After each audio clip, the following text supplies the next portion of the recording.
call the meeting to order. You ready, James? Great, so we're going to start with any previous topics. Pam, do you have anything more to talk to us about swing space? Not at this time. Great. And we're going to look at an amendment from Dorn Whittier, in the amount of $7,040. And this is estimating that we talked a little bit about at the end of last meeting. You guys want to talk about it, or Avi, you want to just introduce the topic? Sure. So we've submitted an amendment to our contract in the amount of $7,040 that would include estimating the PSR options. And this was in our contract outside of the base services. So we see there's some backup from PM&C, who we routinely use as estimators. Really respected and well-known in the industry, and a very long track record of estimating K-12 construction projects in the Commonwealth. And so you'll see their backup attached. So the $7,040 includes the 10% markup on their proposal. I Great. don't know if there's anything further, Audie. I can confirm that when we went through the procurement process for OPM, part of that process was going through a budget, and was fortunate to have some advice from some industry professionals who are on the committee here. And we did in fact separate this line item out. If you look at our contract with the MSBA template, the whole budget is under what's called Attachment A, and this amount was separated out. It was slightly lower amount, but we have more options than I think is typical, and the amount of overage makes sense. To be honest, it's like exactly in line with what you would expect the actual work would be. So I am quite comfortable with it based on what I have seen and what I knew at the beginning of the process. Great, so can I have a motion to approve the amended contract? Second. All those in favor? Aye. Opposed? Abstaining. Great, thank you. Sure. And we're going to you, and you're going to take it away. Yeah, before we move on, would now be a good time to approve the minutes themselves? I Oh, yeah, know one of that's the right. previous topics. Sorry. Can I have a motion to approve the minutes from 1/10/2018? Is everybody here? I think Charlie made the motion, was that what I heard? Sure. Charlie moved the question and Caroline seconded. Absolutely. All those in favor? Opposed? Abstained. And that's Ikeharo and Sharp are abstaining. Okay. Happy now? So, just very quick project updates. The system narratives that form the work for the estimators is in the Dropbox, so if anybody has any interest in reviewing any of that materials, it's there, it's available. I forget what the name of the subfolder is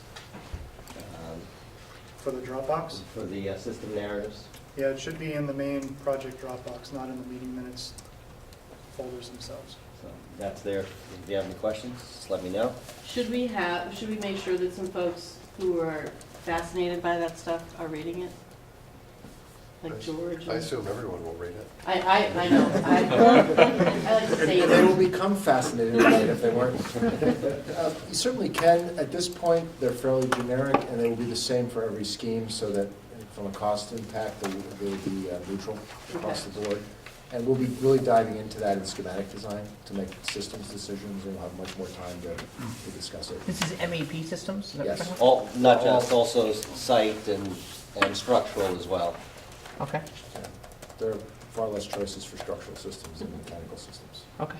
And I'm actually going to reverse this, but so to that end, the estimators are working, our estimators from VJ Associates and Peter Bradley from PM&C are doing that work. We're having a reconciliation meeting on the 30th. So that's, and then we'll be meeting with you just 2 days later to go through those numbers with you. So, and then as a segue into the design conversation we have today, we just want to report out that we had a very, I think, a very productive and useful meeting with several of your committee members. Andy and Gordon and Charlie were there, and Remco was sorry that wasn't able to attend. And I don't know if you have any thoughts or comments, but for us, it was very productive, and we hope that you'll see some of the, sort of your input demonstrated here today. And Yeah, no, I thought it One of was those. good. so, So, give you an update on our design progress. We're down to the 5 schemes. The boards that are presented over there are from the previous meeting, and we have them here thanks to Pam and Avi lugging them back over, so that you can That's refer awesome. back to them to see the differences between what we're presenting tonight, because the plans have evolved, all except for R1. R1 is exactly the same. We're not really, that was pretty much a check in the box at this point. But the other 4 schemes have evolved based on the comments and feedback that we received, both at the last SBC meeting, but also during our charrette with the subcommittee last Tuesday. And some of the phasing has changed slightly, not R1, so I'll just kind of breeze through R1.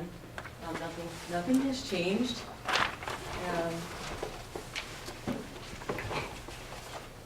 AR2, there were several comments that were made at the last committee meeting about the layout of AR2, but the biggest one was, could we maintain more of the core, more of the existing core? Because the previous scheme, which you can see over there hopefully, demolished all of the spaces around the gym. Do you want me to?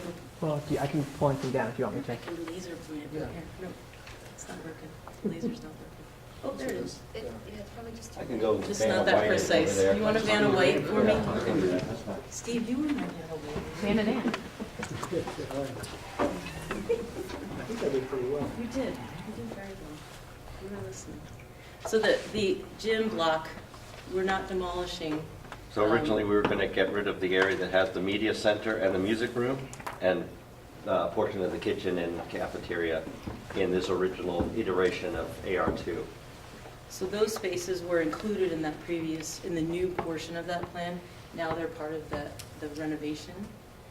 But in this scheme, we would, same phasing basically as last time, demolish those 2 southernmost classroom wings, build the new classroom wing, or most of it, and complete the classroom wing's new main entrance, and then renovate, or demolish the rest of the classroom wings, renovate the core. And so a few things happen here, and I know some people weren't at the previous meeting, so I'll just kind of briefly, I apologize if this is repetitive for you, but the queuing is not really increased in this scheme. That's something I want to highlight in each one. So queuing is not really increased. Parking is somewhat increased. So there's a new parking lot that we're able to put towards the southern side of the building, adjacent to the fields. It could be used potentially for additional gym parking. You could work out an entrance here, perhaps. We did expand slightly the gymnasium, or the cafeteria and kitchen to meet the program that's in the MSBA, so expand that square footage slightly. The rest of the site remains relatively the same. We're able to grab a little outdoor classroom area here and one here, which is in the courtyard of the building. So one of the things that was appreciated about this scheme was that areas that would have community access, specifically during voting and things like that, all of that function of the building is really segregated from the teaching spaces of the building. So there would be the ability for the public to come and enter the building without disrupting the daily comings and goings of the schools. So that is a highlight of this scheme. A drawback is it is the same gymnasium footprint that you have, the same auditorium footprint that you have. They would be renovated and brought up to code, but they aren't increasing in size. So, and you're doing enough new work there that it's likely you have to bring up those existing spaces structurally? Yes. Yeah. Yes, absolutely. We'll need to do that for MSBA anyway. They're going to require that even the renovated spaces meet the same standard as new spaces. It's kind of part of the way they approach these, that they want a 50-year building. Yeah. And the structural engineer's narrative outlines that as under the AR choice. And the auditorium will get a little bit smaller, I thought I remember you saying. We might lose some seats as part of the accessibility Right. upgrades that we would have to do in the auditorium. So one of the benefits is we could create a distinct entrance for that community core and a distinct entrance for the school itself. We don't really have a specific entrance for the pre-K part of the school, which is something I'll highlight in the future schemes, and I believe that is a benefit. In the previous iteration of this scheme, this was a 3-story classroom wing, and we had a large roof garden space on the second floor. We were able to condense it into 2 floors, which was one of the comments from our last meeting. So as you move through the main entrance, administration is along this main spine, which is actually more of an intersection. There's a STEM lab here, an art classroom. Both of these look out onto this courtyard. The music room is actually in the renovated space, but that adjacency is something that's desirable with the stage, to be able to use that for backstage space during performances. The rest of that existing footprint is used for mechanical space, so that also saved us a little room in the new building. The cafeteria, as I said before, has been expanded. You can see the dashed line here is how much we've added to bring those up to the MSBA template. The media center is kind of at the intersection of these 2 main corridors.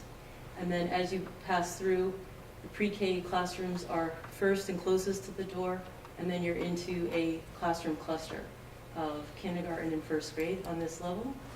And then on the upper floor, it's 2nd, 3rd, 4th, and 5th.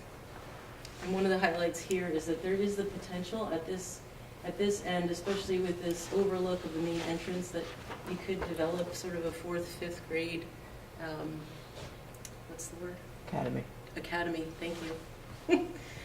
Academy at this end of the corridor, but the STEM lab is located right in the middle so that it's accessible to all the grades at this floor.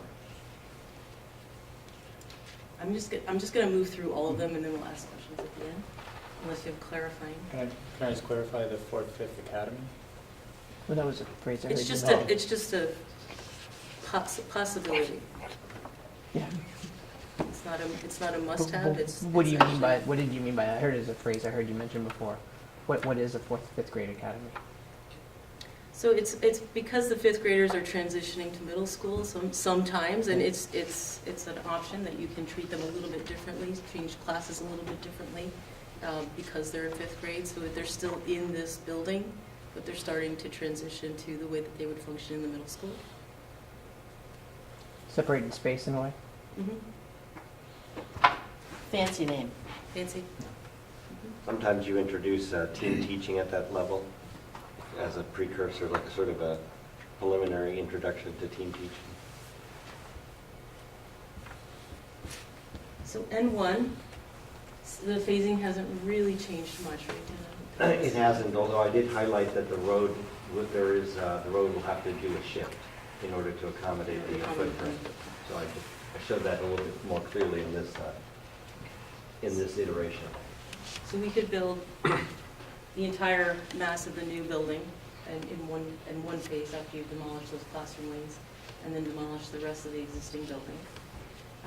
This scheme does allow for additional queuing because the driveway comes into the site, so you've added all of this as additional queuing from what was the existing queuing space, which is really just from here to here. So that's a nice increase and increased parking. A new playfield in the rear. It's not actually full-size soccer. I apologize, those markings shouldn't be on that plan, but it's a good size field, but not a regulation soccer field. This is a outdoor classroom area, but this is the one that's that condensed footprint. So the gymnasium is in the center of the building. The main entrance is here, so it's visible from Lincoln Street on the corner. And then there is a service entrance that comes off of this drive, and the kitchen and mechanical spaces, custodial spaces are located there. And then there is the potential for a separated gym entrance that you could theoretically, by closing off some of the corridors, block off just the gym, but we would still have to maintain egress for the rest of the building through some of those areas. So there may be additional corridors that would be necessary to do that, but it's not as simple and as clean as the previous scheme, the AR2, where it's basically a whole other building separated on the site. You're trying to create that community access inside of your school. So go closer. So as I said, the main entrance is here off of an entry plaza. Admin and nurse are in a suite right there, looking out over the courtyard, or the parking and drop-off areas. Pre-K could potentially have its own entrance here. The 4 pre-K classrooms are located 1, 2, 3, 4 there. The rest of the classrooms on this level are kindergarten and first grade only, with breakout areas in the corridor. Around the gymnasium, we would maintain that light well that we had talked about, the one that some of you had seen in Hunking, to try to bring some natural light from above down into these corridor spaces to make those breakout areas bright and light.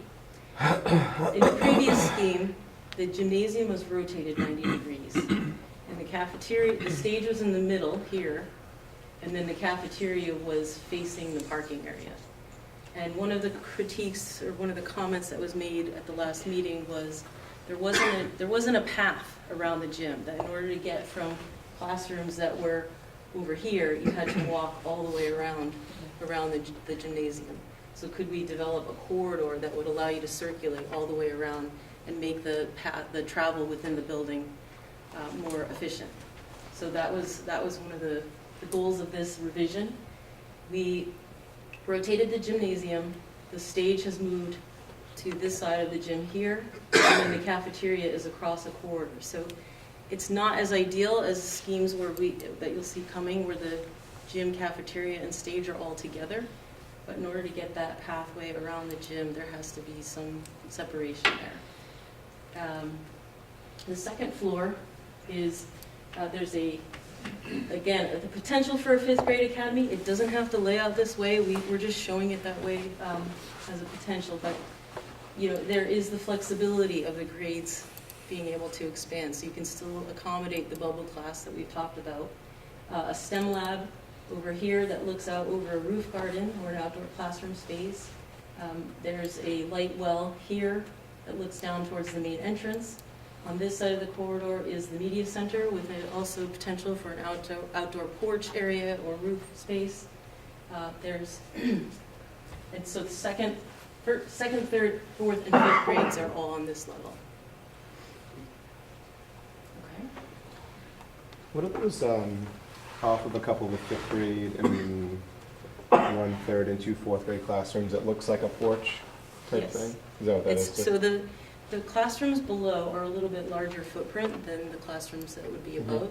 So we could push them one of 2 ways. One of the thoughts, though, is if we push them back, it can help to break up the facade a little bit, so that it could potentially be porches, or just kind of little balconies that you don't access, but just a little step back in the building. Okay. That's a good question. Myself a rocking chair. The only other question I had with that one was whether or not the stage could be flipped, so that it is with the kitchen behind it, unless you were thinking that people could sit in the kitchen area, the dining area, and still be seeing what's on the stage. I wasn't sure how you were looking at that. Is the gym a separate room with walls all around it? It is, and in order to be able to use the cafeteria as a viewing space for the stage, we'd have to do 2 pretty large operable partitions on that corridor. Okay. And that's what I was talking about from an egress standpoint. There'd be additional corridors we'd have to include that would cut through here to allow people to continue to egress. Yeah, and I that guess side I of was the thinking building. flipping the stage to the other side, if that was possible. Flipping it to here. So that the stage would be on that side, so that you could use the kitchen as where people hung out before they went on stage, type of thing. Like right now, it's Yeah. in the main hallway. Yeah. And So it would be outward, so that the stage would be back here. correct. You could look at that.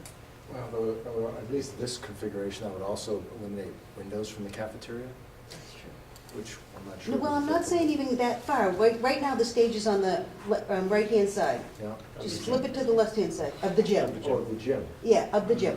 So that if you have people that are gonna be going on stage soon after, they're hanging out in the kitchen, not hanging out in a main hallway. In the kitchen or in the cafeteria? Cafeteria, In the whatever that cafeteria, is. yeah. Okay, Yeah. I see, so you use the cafeteria as a green room. Correct. They cross the hall, go in, okay. Instead of Got it yeah. being out in the administration hallway. Mhm. That's the only thing I was Yeah, thinking. Okay, no, that makes, I get that now, yeah. Okay. So N3, the hub, this one has changed a pretty good amount, actually. So a couple of goals here was to try to reduce the amount of phasing, and to, I'll walk through it and then it'll be easier to articulate that. But so the first part of this is that six modulars would be built, and we would demo half of that classroom wing, which would allow us to build almost the entire new classroom wing, which allows us to demolish the rest of these classrooms and build the balance of the new building, and then demolish the rest of the existing. Now this one has changed in form, but I think the concept is still exactly what you had last week. We've just responded to some of the criticisms and comments, and also to the wetlands a bit as well. The wetlands have really shaped this building, and the phasing. So the angle that's here of this classroom wing is determined by the footprint of the existing building and this blue line which forms those wetlands. A couple of comments from the previous iteration of this were that the hub space was very large. It was almost the size of a gymnasium, so could we make it more efficient and squeeze it down a little bit? And also the second floor, the media center and the art space were somewhat remote from the classroom areas. So that's something that we've responded to. But the site has not really changed much. There's still additional queuing in this scheme, additional parking. There is a main entry to the school. There is an entry to a pre-K area, but there's also an entry to the gymnasium. So in theory, you could close off this corridor, which I'll get into in the plan. You could close off this corridor and provide community access to the gymnasium and a cafeteria block, and still be able to keep the rest of the school open for the students, and really separate those two populations during the day. I just wanted to point out one more. One of the things by the change in the layout of the scheme allowed us to eliminate one step in the phasing. So instead of the building being built in 3 parts, it's now just 2. Can you go back, do you mind going back through those then? So it's here where the difference is. So what happens, if you back up one, so what happens now is everything in blue is the active school. You'd connect it with some kind of temporary corridor between the dark blue and the light blue. That provides your school while you're doing the rest of the construction in this next phase.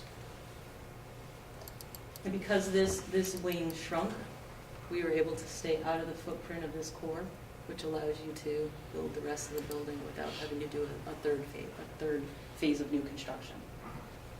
It also puts more program in the first phase, which has more room in the new building for kids, which is a really good thing. I mean, it's a big change, too, in terms of the phasing piece. When you look at the floor plan, they also changed the way the grades are configured, too. With pre-K really being its own separate element, and then grouping K1 and 2 together.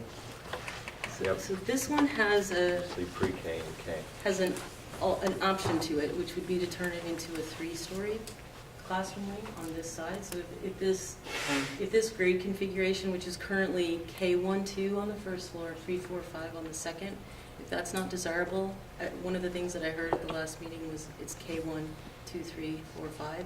And if that is the configuration that's desirable, this could go to a 3-story wing, which would shorten it up a little bit, and get that grade configuration if that's what you need. But I think there's a lot of flexibility in that. Another thing is, if this hub space doesn't feel large enough, there's room on this side of the site to be able to pick up this part of the building and slide it back over a little bit and make this a little bit more generous. But we tried to be as conservative as possible for now.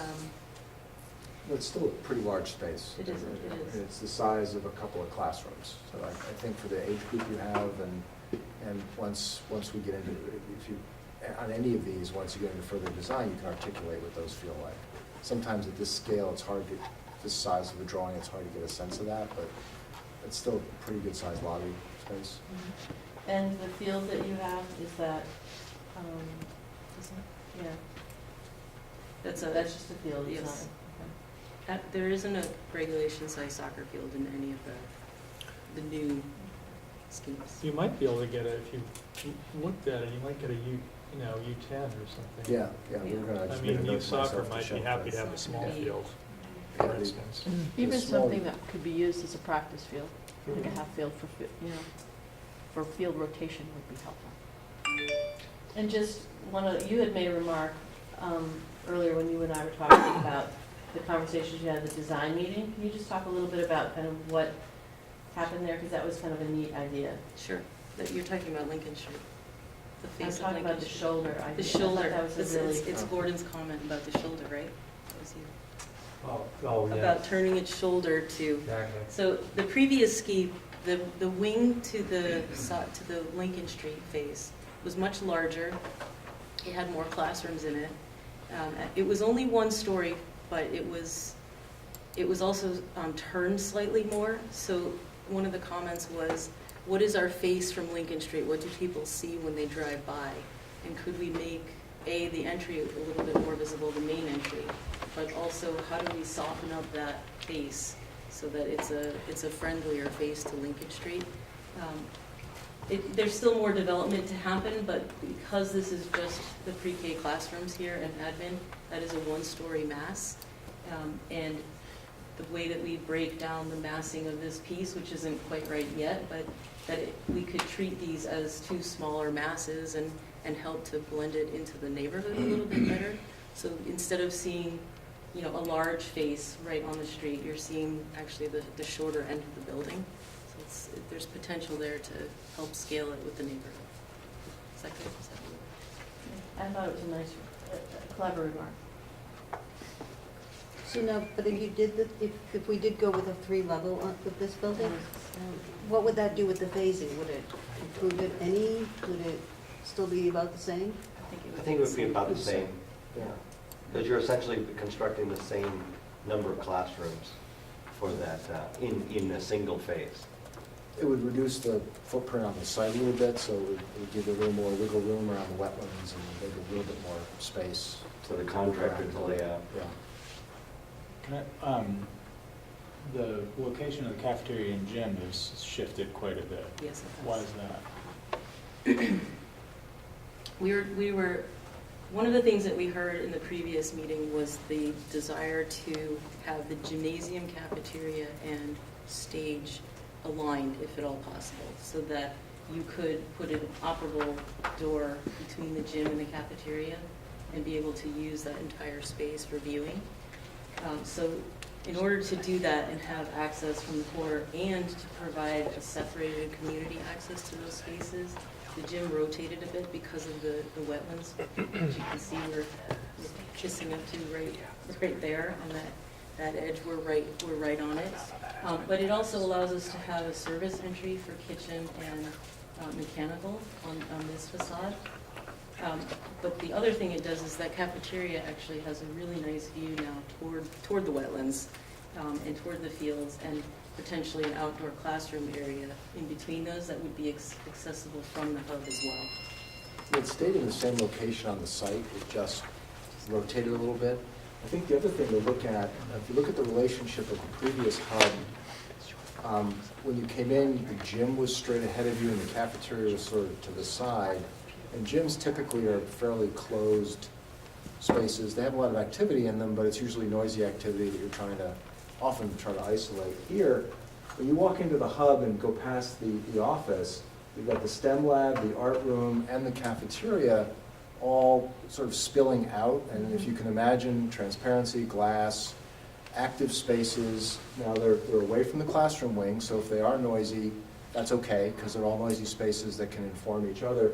And the gym is just off the side a little bit. And the gym, those are usually spaces that are, like I said, are blank, and you want them to be that way typically. So I think and then upstairs overlooking it doesn't show it, but we still have a short bridge and a 2-story space potentially with the media center up above. So as you come in, you could have that idea of a hub of activity, I think in some ways better here than in the other one because we've moved centers of activity onto the hub and moved less active spaces, or at least less public spaces, a little bit further away. So I think this twist has really improved this scheme in many ways. And we heard a lot of people speaking in favor of the idea of a hub of activity, but I'm not sure the previous plan would fulfill the expectations that you had of it. This one, I think, is much closer. And even scaling the space down will make it more active, because a tighter space will feel more active with less people in it. And that was just drawn, as often happens in early plans, you just draw them bigger, and as you look at it, you tighten things up. So in terms of the floor plan, like Jim was saying, all of the public spaces of the building, the STEM lab, the art room, the cafeteria, and then on the second floor, another STEM lab with a potential outdoor learning space, and the media center are all centered around that hub space. So it's really a two-story, very active space on multiple levels. There's a stair there, so you have direct access to those upper floors, or those upper spaces from that hub. And then within each classroom pod, like I said, there's potential to turn this into a 3-story or 2-story, but there's plenty of space here for breakout. And there's, as we continue to revise and evolve this plan, how these breakout spaces are formed will change and evolve. But that's where we are with N3.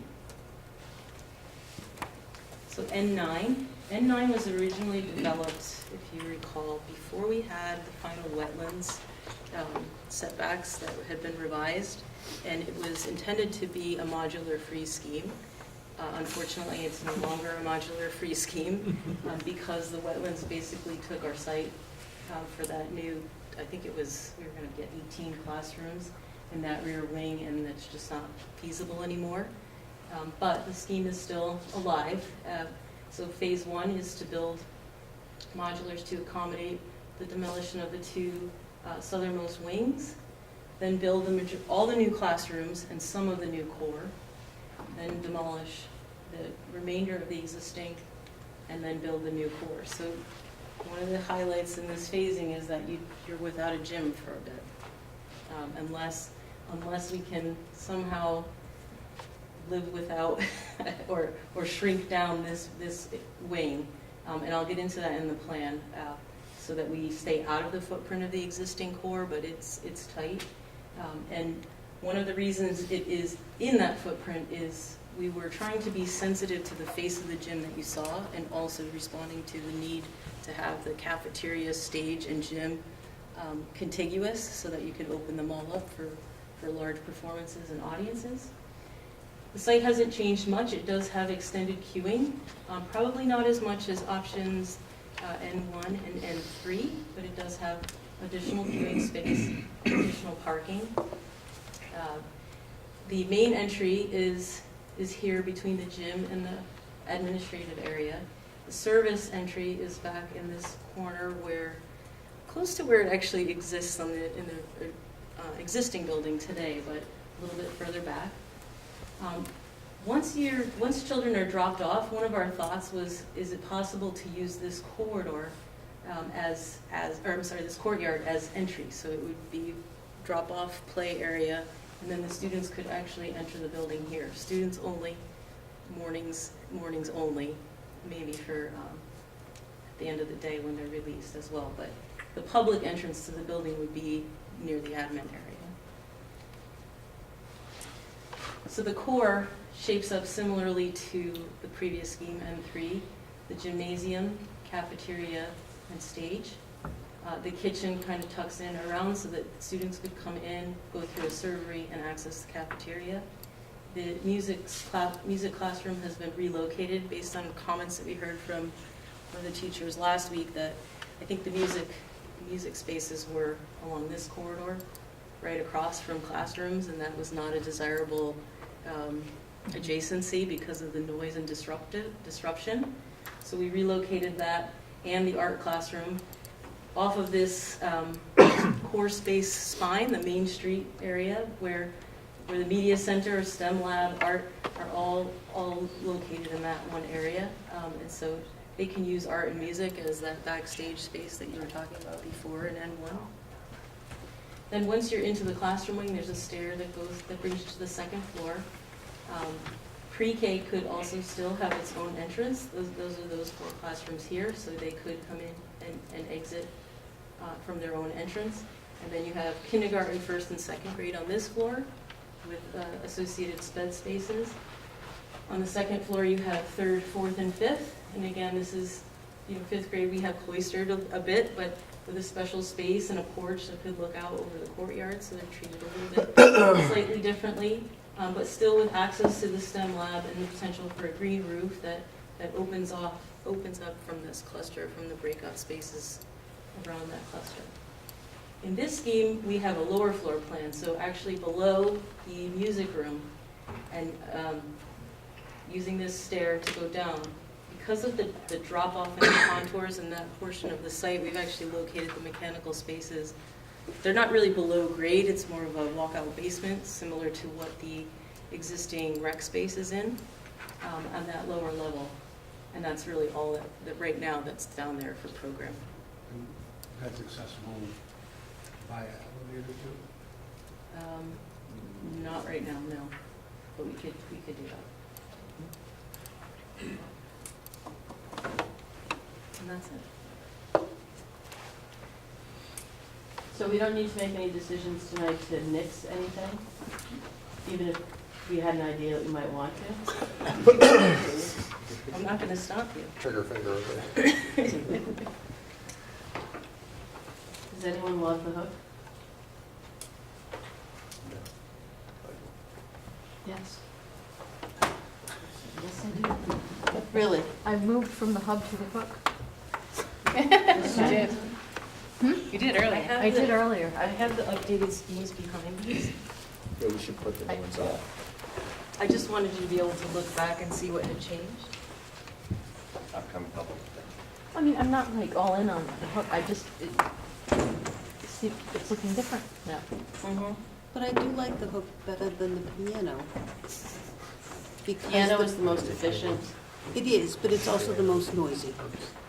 I actually taught elementary gym, and I couldn't believe how loud those kids could be. It was a long time ago. But, so, that's the only reason I say that. I think that it's, Lauren had said in our prep meeting that the square footage is actually larger than it appears. Yeah, right?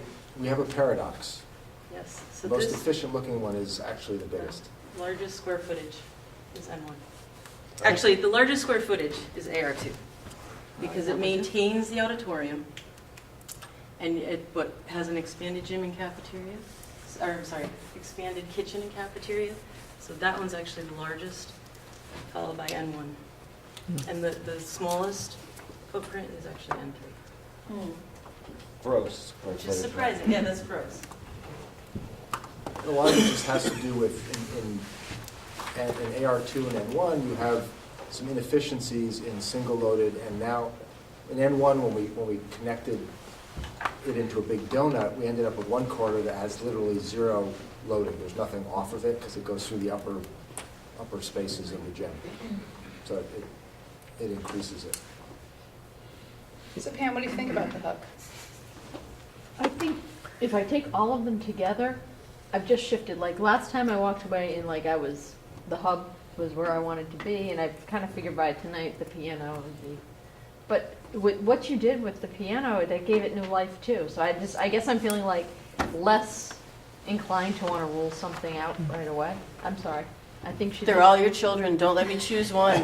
No, I just think with the feedback loop that we had going, there's a lot of tweaks to them that make them, and I like AR2 too. I think there's merits I to like all AR of them. So I'm kind of curious what other people have to say. You're asking me, I'm saying each one of them now, I can see possibilities where I didn't see them before, so that's not helpful. I want to hear what you have to say. You know what? That's what rules out AR2. I don't know. So I guess my question, maybe for the architects, is the hook from the outside, does that look awkward? Which part? Which one? I'm sorry. Just the hook, like, just, does it look awkward as a building? Because the gym's right in the corner, or what? Just with, I don't know, just like the angle of that, Can you put a hook on the screen too? Hockey stick. yeah. Is that symmetrical? Or it's not a right Does it angle? look- You mean, I don't think any of them will look awkward. I mean, a lot of it's going to be in the next phase, we'll be deciding what it looks like. Yeah. One of the things about this, we talked before about what it feels like from the street. And I think both in the hub and the hook, they both kind of open themselves in some ways to the street. So, if you have two arms that are parallel, it can feel like a very kind of unpleasant space. And as soon as you angle one away, it opens it up, it makes it more inviting, brings more daylight in. So I actually think in both of those, the way the building addresses the street, addresses people approaching it. In this group, we've talked a lot about a welcoming building, something that feels homey. And one of the things that will accomplish that is how you approach the building. Do you walk up and it's just a big wall that you go into? That's one thing, or is it has some arms that that kind of reach out? So there's different ways to think about it. I think both of those could work that way. So What about Jim, before Annie jumps on me, the thing that I haven't liked about the hook from day one is the fact that it is a deep hook, and that you've got a piece of building sticking out and another piece of building sticking out, and you've got this kind of depth of nowhere land. Now it's a little bit narrower, so you actually enter into it. I find that it's not street front, it's not like neighborhood friendly. I don't find it nearly as much. Although I do find the hub now, after the refinements that you've made, is actually quite nice. It does address the neighborhood a little bit, whereas before it kind of showed its back to it. Now it does not. Now it opens it up. I find that the most flexible and most lively one of all of them now. So I like the hook, I like the hub when I left last time. And I completely hear all the changes you made and why they're made, and they make sense. But it feels like it lost some of the hubness, because now you have, except for the pre-K, you have all the students down one corridor, which is the same on a couple of the other ones. So in terms of having students coming and going, as they go about their day, they're coming and going to the cafeteria, really, or gym. And part of what I think, the 4 pre-K,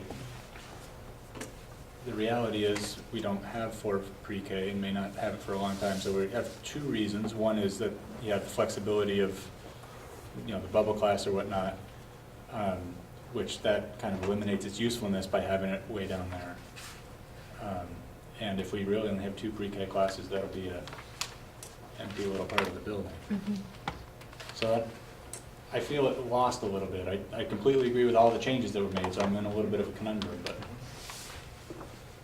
You want to say something? You said the piano had the largest gross square feet. It has to have the smallest footprint,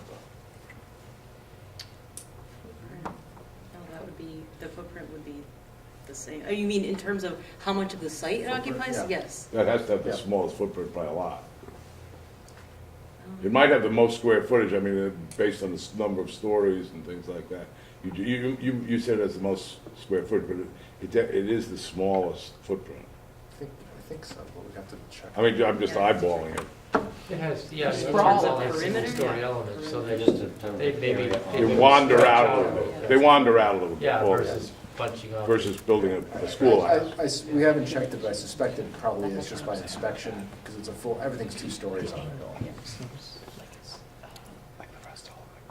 So the virtues, the way my viewpoint, I think, the virtues of all of them, with the exception of the piano, is that the public areas are separated, whatever the configuration is. And the academic wings are really well defined and they're tight together. And there's a lot more flexibility as far as access to the building by doing that sort of thing. Now, whether it looks exactly like that or exactly like the AR2 or even the N9, it's nice. It's nice that they're spread and even and accessible, and let it look better on the site versus versus the other one where everything is, what's it called? I forget the name of it. The piano. The piano, yeah, the piano is very enclosed. Everything is dependent on everything else inside the building. Not quite as flexible in the long term, neighborhood, academic, and other athletic use. Sorry, Charlie. Sorry. What? What was that? I didn't, what? I didn't say anything. He was going against the piano. Oh, that's fine. I only thought the piano was worth considering for a cost point of view, but I don't think anybody supports it really, and I think. I'm not, I haven't given agree. up on the Right, well, piano. maybe you will.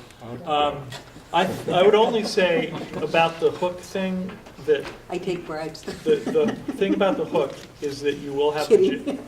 you will have the gym right in the front, which I think if you're worried about scale, the first thing you don't necessarily want, the gym is essentially a 3-story building, literally.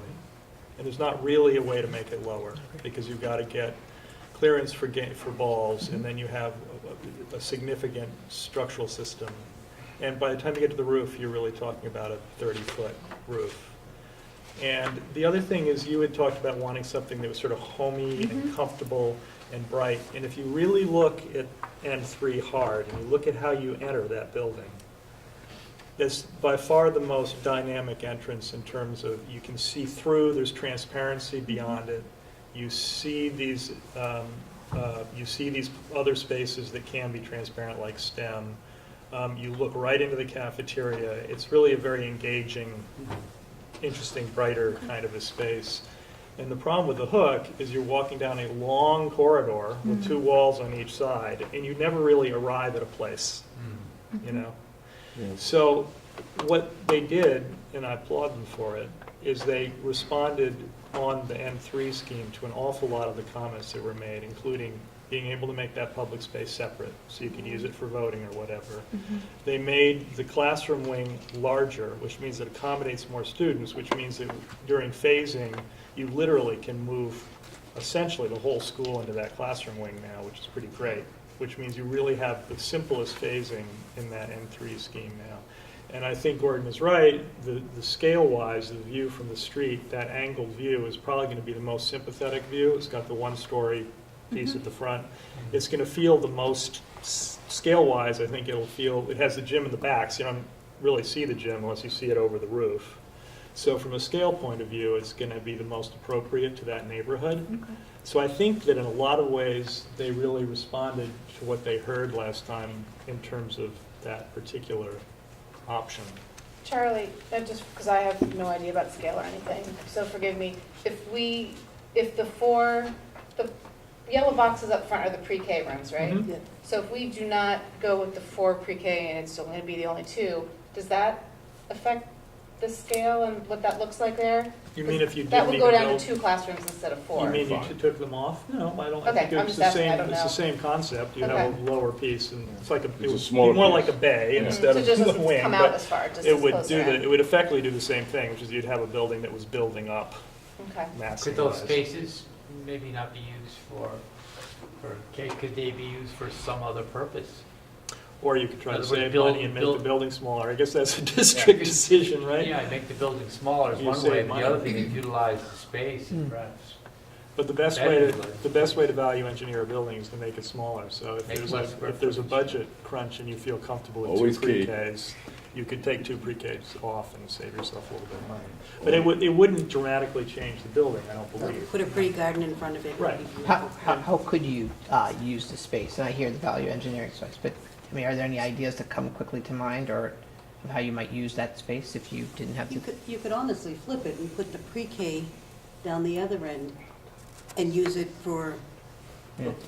other classrooms in a art room or something. I mean, you could flip it around. The pre-K rooms are larger than typical classrooms, so they would lend themselves to a lot of programs. If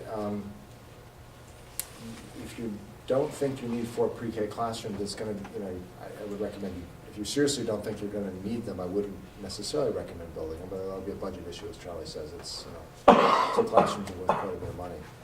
They're big, so they'll be able to be used for any number of things.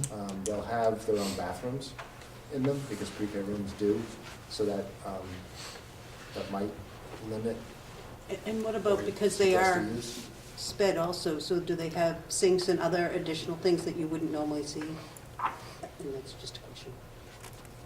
No? No, not necessarily. I mean, they'd have sinks in them, they'd have the biggest difference is they'd have their own Bathroom, restrooms. yeah. Because the pre-K and K have their own bathrooms. And all the other rooms will have sinks. Yeah, really every classroom should have a sink. But if you're anxious about the enrollment projection that you were given by the MSBA and you feel like you need a little bit of expansion space and you're worried about bubble year, the other thing to do is build the classrooms on the, if you can afford it, on the presumption that they're available to you as an as-needed basis. I mean, it's always a little weird to suddenly have your fifth grade, a fifth grade classroom by pre-K, but if that's what happens, that's what happens. Can I ask a process question? Shift K then. So if we didn't strike any of these that are up here today, and presumably that it's going to be estimated. That's what I was trying to get at. These are at the estimators now. These are at the This is estimators. being estimated. It's gonna be, I think, ones or? They've been updated, Yeah. yeah, the estimators are aware of the revisions we've made. so I think it's gonna be really interesting to see that feedback, because they're gonna be diving in a little deeper with their estimates.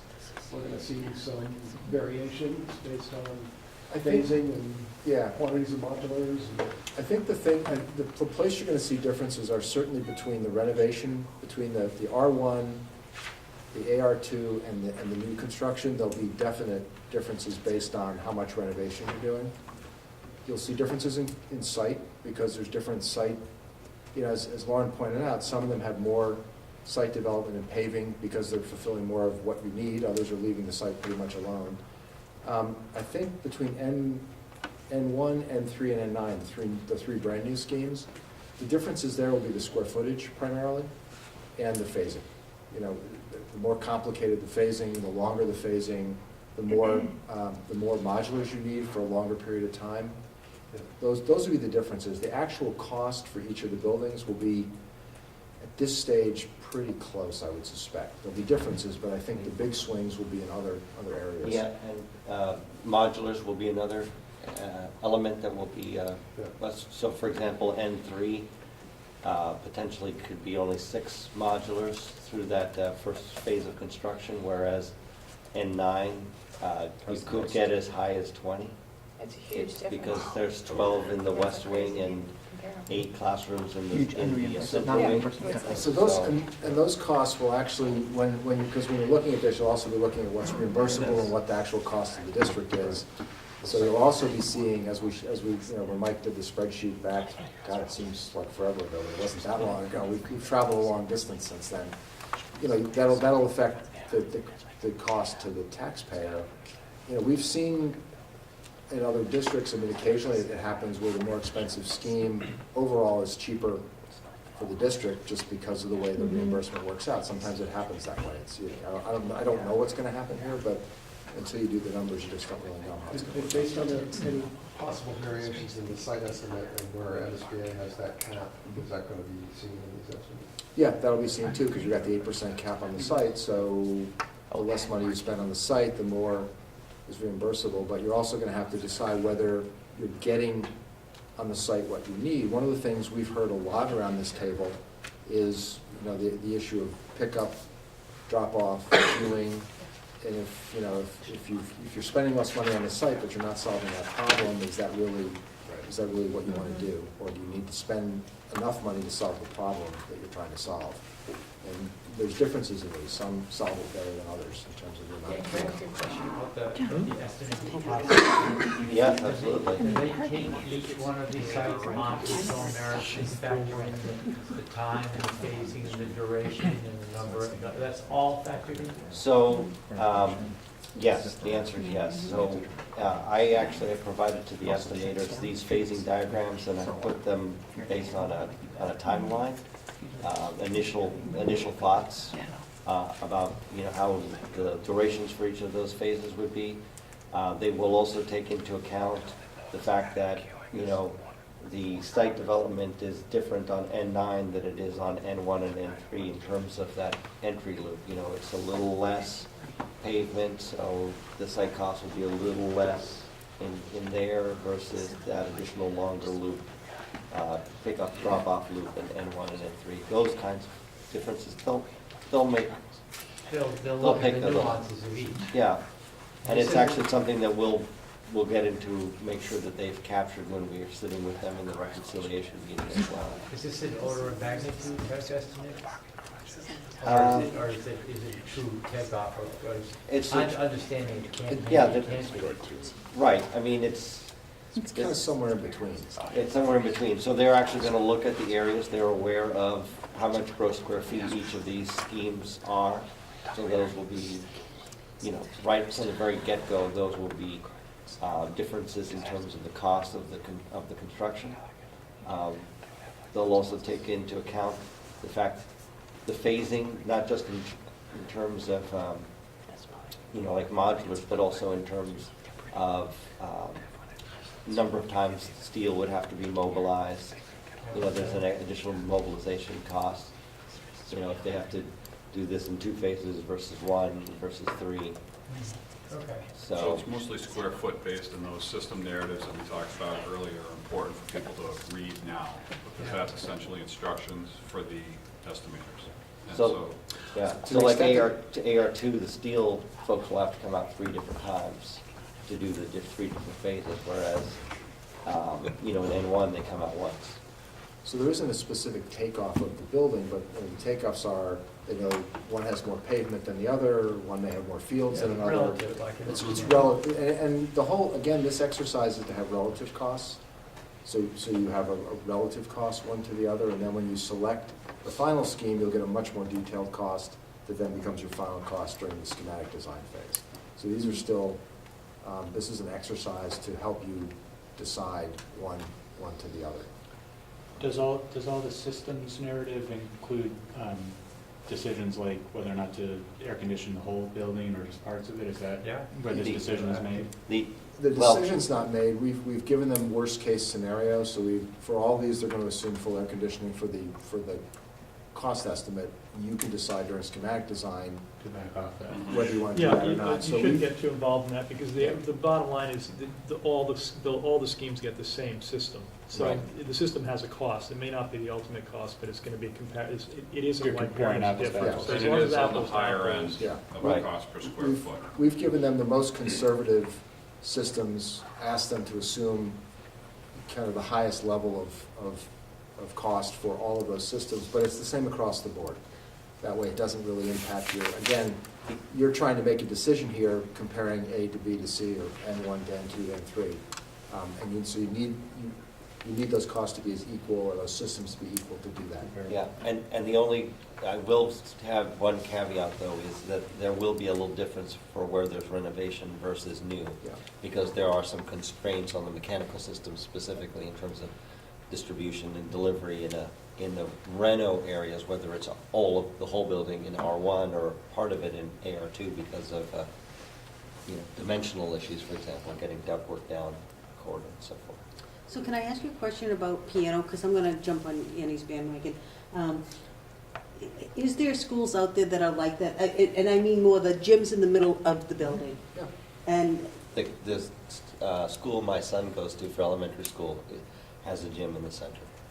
And noise-wise, have you, as a parent? It seems to work. Okay. I mean, I think there are some egresses that come out into classroom areas. It really depends on where the doors are located. Yeah. Okay. Because the walls themselves, like in N1, the second floor, you won't know the gym is there, because there's no openings, so the sound can be completely contained. And the classrooms are all across the hallway, and the best sound insulator is dead air. So the hallway, just by separating it, helps with that. The first floor is more of a challenge, because we have to have doors kind of in 3 corners of the gym for egress purposes. But the question then is, how do you make sure you're putting doors in an area that isn't directly across from the classroom? And we kind of think we have it worked out. Lobby and cafeteria. Yeah, right up in the lobby there, that's going to be the main entry, and then if you have 2 doors opposite the cafeteria, put my eye out with that thing. And so at the end of the gym, so, that would be the way you would approach that. You would have the doors kind of in areas where there aren't other classrooms, because that's really where the noise leaks out, Okay. is through the doors. The rest of it, you can make it pretty sound. Acton has an elementary school that's actually 2 elementary schools that are co-located on the same site, in the same building, but they run as two separate 350-student schools. I think one of the schools has the gym in the center. The other school has the cafeteria in the center. It's ringed by classrooms, and then they go back and forth and share those. But that's a relatively new building in Acton, if you're interested. I revisited it as part of another project and didn't hear any issues around sound. You've given us a lot of good things to think about. Thanks for the comments. Good. One more quick Yep. thing, which I think could help wrap this up, which is, you guys have started to do this tonight, but really where we're going to go at the next meeting will be to revisit, the matrix. And what you've started to do is, right now we had put some criteria together. You've begun to prioritize those criteria, I think, through your conversation tonight. Certain things are more important to you than others. And the next step in this process, there's not a whole lot more to do in terms of developing the plans. We'll be getting cost information to feed into it. And I think your homework would be to think about some of the things we've talked about, and are there priorities? There may be some things that are just absolute deal breakers that you have to have, and some schemes will have them, some won't. There'll be others that are really important to you, and there may be criteria that just don't matter that much. So in the past, what we've heard is site access, queuing, traffic separation was an important criteria. I don't know if it's the most. Public access for the gym was important. Being able to get the whole school community together for performance was important. And then looking at the grade level clustering was important. Those are some of the things that we thought we heard rising to the top. So I think that when we get together next time we have information, one of the first conversations will be, are there some priorities that are up here that we should be weighting more heavily than others? And are there some that should drop off? And are there some that we just don't even know about yet? And then that will help you see that not everything is the same. Oh, phasing was the other. What's the inconvenience level? There'll certainly be a cost to phasing that will show up in the costs, but is there an educational impact you'll want to talk about how many moves kids may have to make, how long they're in modulars, that sort of thing. So that would be another thing to feed into the mix.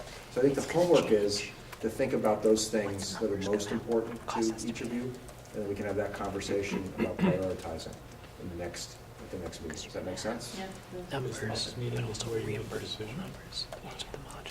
So it could be. Could be. It doesn't have to be. There's two more meetings set up right now. It's February 1st, I think, was set aside for estimates, and then February 5th was kind of the final decision. Since there's not that much to get into with the estimates, there will be when it comes to phasing and modulars and things like that, but I think it's possible that we could start the discussion that night. And I don't know if we can get there that night, but if we do, great, and if not, we go to the 5th as a fallback. It would be great to get cut 1 or 2. And that may be what you do. So I think at the next meeting, we'll have a discussion around the cost, and then a discussion around the priorities and what the weighting should be for your criteria. And then if that results in a decision that night, great. If it produces it, that's great, and then you'll have to focus on the 5th. The decision is to possibly reduce some, so that the PS, By PSR, you have 1. End game oh, is you have 1, So we okay. need to make some tough You decisions. could move Okay. tonight to go to 1 right now, Right, but. so the reality Let's is, vote. the reality is you Not won't without the pick estimate. R1. right? Reality is So- correct. So you got Say that 4. again? You won't pick R1. Correct. So you got 4 that You have 4 to pick from at this Do you want a point. straw poll and see how?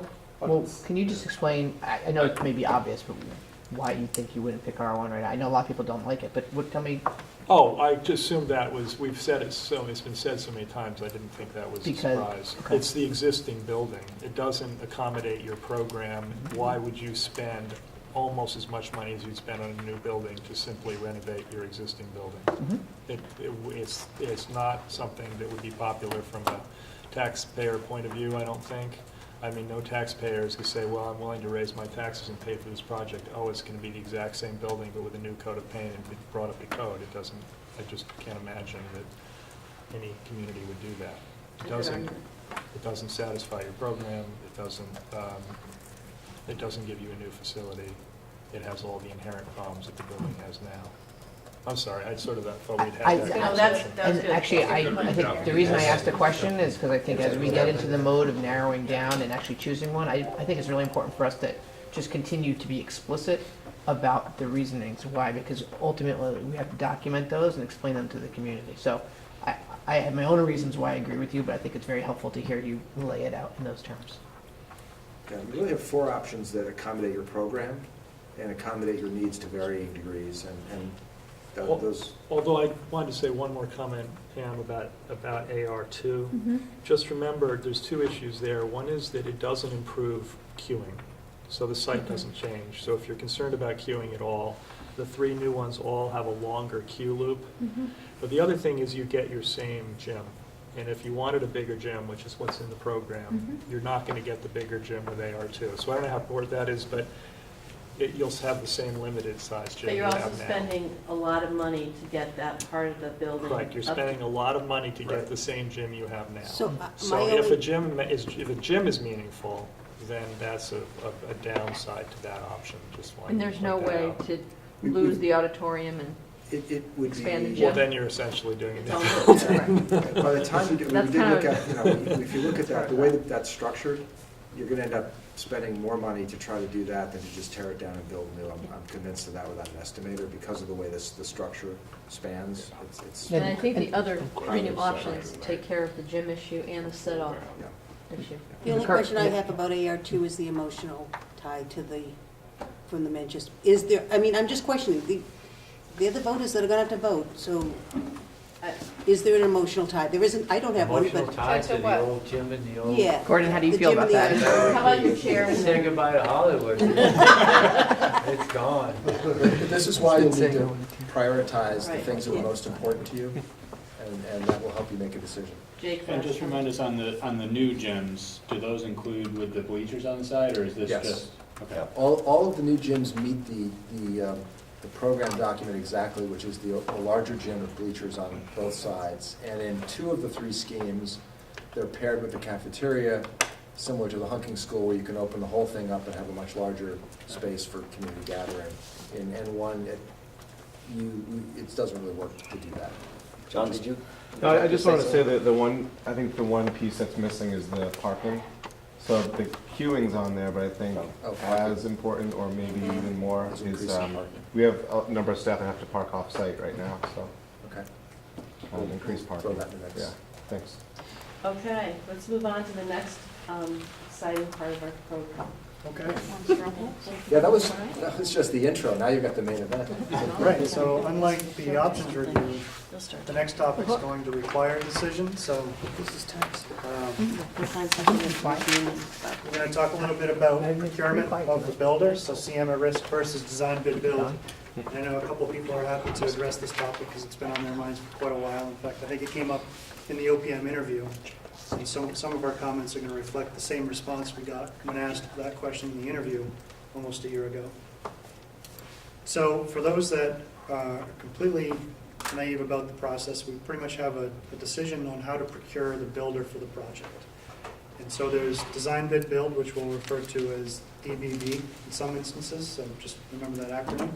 And that's the traditional procurement method of building in the state of, in the Commonwealth and most of the United States, where first you design the building, then you shop it around and get a number to build it, and then the builder builds it.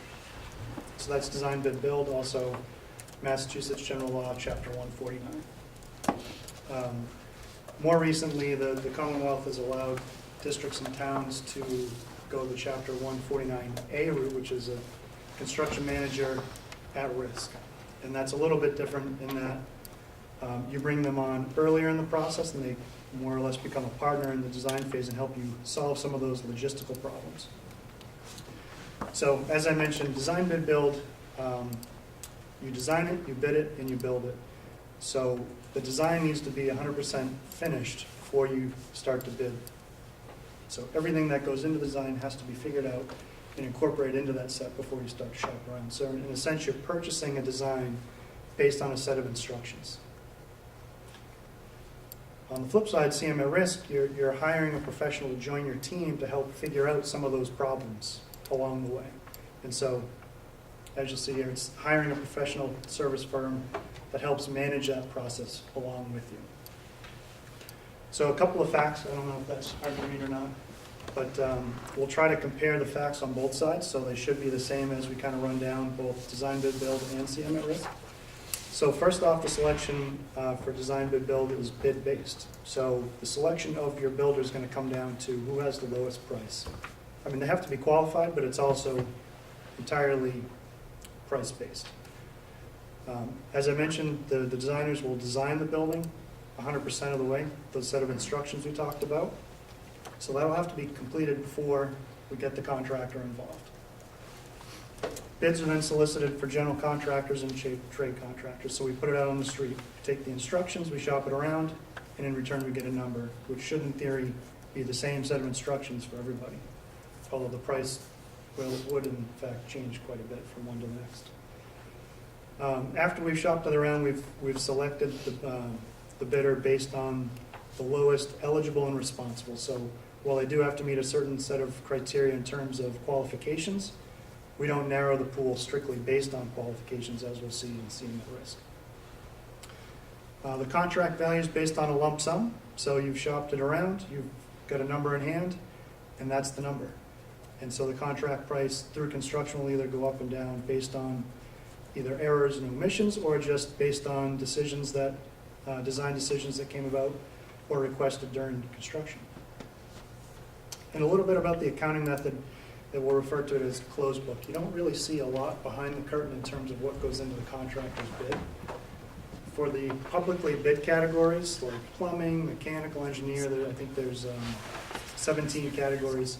You do see a little more, but in terms of what the contractor puts into his bid, it's actually very closed. And so you don't really see what they carry for overhead and for some of those general conditions items. On the flip side, for construction manager at risk, the selection's both qualifications and cost-based. And so typically what happens is you solicit proposals and set criteria based on that, on their qualifications. And so that's, have they done similar projects? What's their staff like? What have their staff done recently? What are some of the references on some of that stuff? And so you're really trying to pick a team based on what they've done in the past and what you think they can do for you. I already mentioned this, but the CM provides construction and pre-construction and construction services. So they come on as part of the team to help inform a little bit about what the design could be in terms of phasing, logistics. So this tends to lend itself really well to phased and occupied sites or buildings, as we'll get into a little bit. In CM at risk, you actually have the option to early release some bid packages. So we have a slide later that addresses the overall schedule of one method to the next. But you have the option to, before the design is 100% complete, certain parts of that could be. And so you could hit the street with bidding documents earlier than you otherwise would be if you had to wait to design the thing 100%, as we mentioned in the design bid build model. The contract is based on a guaranteed maximum price versus a lump sum. And so, again, in the schedule model, one versus the other, you can actually establish the contract price for the entire project earlier in a CM at risk versus design bid build. In the design bid build model, you have to wait until all the bids are received to know what the guaranteed maximum or the lump sum amount will be for the building. And then even then, you gotta wait for the end of the job to really know where you are, because you're gonna be going through change orders the whole time. So you won't really know the final price until the very end. Right. And so the guaranteed maximum price model, when you set that guaranteed maximum price based on a good portion of the bids being received, not necessarily all of them, and then a base of assumptions and qualifications by the contractor based on everything he or she knows because they've been involved the entire time. So just before you move on, I just want to make sure everybody understands the pre-construction services part and what that really means. And what it means is that we get somebody sitting down at the table with us here who, as we're looking at options, says, well, you know, the way you drew that one is it's too close to the existing building. Like, we would need to move that. And so when you have somebody sitting at the table who's bringing a builder's perspective to things, that's going to shape the design and ultimately the building. And that's going to help mitigate change orders, that if you go design, bid, build, you're 100% done drawing. There's no going back, you own it. And nobody's really, you know, we'll all look at it, we all have a lot of good experience here, but, you know, having a CM at the table, that's what the pre-construction piece really brings. It's looking at phasing, it's looking at logistics, it's them going through the JCJ drawings and doing constructability reviews. And so that's one of the biggest benefits for the CMRS, so I just want to make sure everybody got that. Yeah, and not just the third-party contractor, but the builder of the eventual job. Exactly. Someone with skin in the game. So that's a quick rundown of the, one thing about the open book accounting versus closed book is that you can actually ask for a complete rundown of the accounting that goes into the general conditions and general requirements and stuff. You know, analyzing and reviewing that process is much more open book, and so there's much more information there to request and go over to help negotiate a guaranteed maximum price. So that's a quick rundown of the facts of both. We'll just try to quickly answer, highlight some advantages. Can you go back one screen? Sure. Let me ask questions here. Selection is based on qualifications, understood. Mhm. Cost-based, what cost? Partially. So the first phase, you're hiring them to act as your partner in pre-construction. And so you've narrowed them down based on the qualifications and the staff. But we would also ask for their early pre-construction number. But then also with that, we ask them for the fee for the entire job. So regardless of whatever option you ultimately choose, or the final cost of the building, you've asked for what their fee is. And But that's not the usually, cost of the job. no, it's a percentage of their fee on the Yeah, it's their construction. fee. So we're clear, they're not going to give us a... It's a fee-based submission. Right, it comes with qualifications and a price. The It's price part of fee-based. the proposal is fee. Now, so in a lot of RFP processes, you first make sure you get the qualifications, and once you've done that, then you have to go to the lowest price. In this case, do you have to go to the lowest price if they meet the qualifications, or is it No. 100% qualifications based? Nope. In fact, in this model, the qualifications are often weighted more Weighted heavily heavily. because there's still a lot of unknowns given the cost. So we have to choose the weightings ahead of time, though? Yep, and so there's, like you said, it's a two-step process. In the qualifications, you absolutely have an opportunity to review those qualifications and what you'll decide will mean more. But there isn't necessarily a point system in those qualifications, so it's not like you're saying, okay, CM number one had 39 points in the qualification Oh, it can be. scoring. There I mean, are you could do offense. it that way, but it doesn't have to be that way. It's more of a qualitative decision than a quantitative decision, Right. normal. So what is MSBA's role in that part of it? I mean, do we have to report to them any numbers or any grids that we do or anything like that? Nope, No. no. The only thing What do they want to know? they require is that the contracts for your OPM and designer, they get amended. They just like to know which way you're going. And the contract varies a little bit depending on which one you go with. Really? It's shocking, Yeah. That is shocking. especially Okay. after the designer selection process where we get 3 votes. It's suddenly, it's like we have some say. So Yeah, that's and it great. came up, They it don't came up in a understand previous the most discussion where the important MSBA has model contracts for They both think the OPM and design designers. is the They most don't important. have one for the Yeah, they think. construction manager or. Oh, they the don't? contractor. But that's why they do that. They actually think it's more important. Exactly. Okay. I have one more question. Yep. 'Cause they're worried This about the is building. The CM, Just don't know. I do a lot of GMP work, but I do it on the private side. I'm just checking to see what the nuances are. So the Spoken like CM a participates in the subcontractor pre-qualification process. And the CM on the private side, the CM would actually go out and solicit bids to multiple subs. There's an open bid process, and then there's a bid tab created and a selection made. What's the Yeah, process very here? similar. Very similar. On the private, I mean, on the public side, it's the same whether you go design, bid, build, or CM at risk, in that there's certain categories of work, the 17 categories that are required to be bid publicly. Elevators, masonry, mechanical, electrical, plumbing, fire protection. Those are just a few that come to mind, but those are required to be bid publicly, and so we can pre-qualify. Even on the Subcontractors. CM risk side? Yep. So you have to select from the pool that actually provides a bid for those particular trades? Correct. Oh, so it's not the same in that sense, then, that's a... So other big categories like structural